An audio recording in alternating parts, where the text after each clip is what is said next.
basi ndashaura secret agenda ya Ali Muhammad Salah Skylight tena timu ya baba Mwari atume wawiri panguwa imwe asi anotuwa imwe anotuma munu mumwe pahopo bakuparitsa kudzoka kwa Jesu asiwe chokwadi mimwe takangomirira kuuya kwenyuma batakangomirira makati muchauya takangomirira kuuya kwenyuma batakangomirira tinosvisiva muchauya takangomirira kuuya kwenyuma batakangomirira makati muchauya takangomirira kuuya kwenyuma batakangomirira tinosvisiva muchauya takangomirira opo wakutsvaga kunamata kwechokwadi vachinyeperwawo shoko renyu rinoti minzvera imwe yakusati maendako hakuna kereke nemuprofita mumwe musanyeperwawo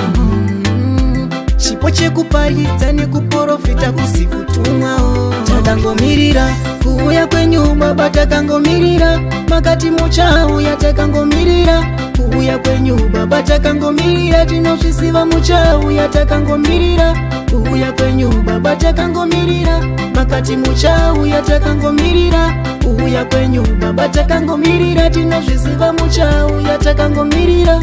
vanhu vake panoparidza nhume yake vanonzwa vamwe vanozoda kuzopepuka vabayiwa nemunzwa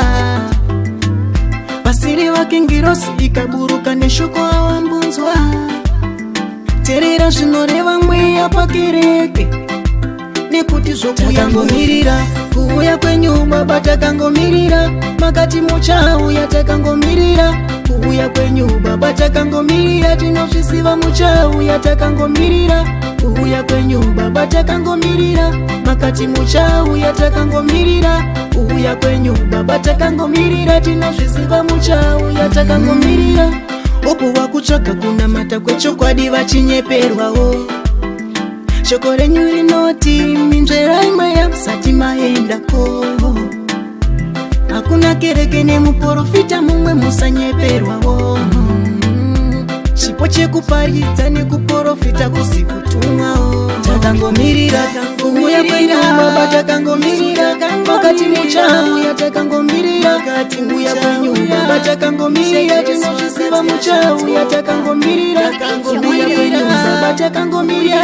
makati muchauya takangomirira kuuya kwenyuma batakangomirira tinosvisiva muchauya takangomirira Yesu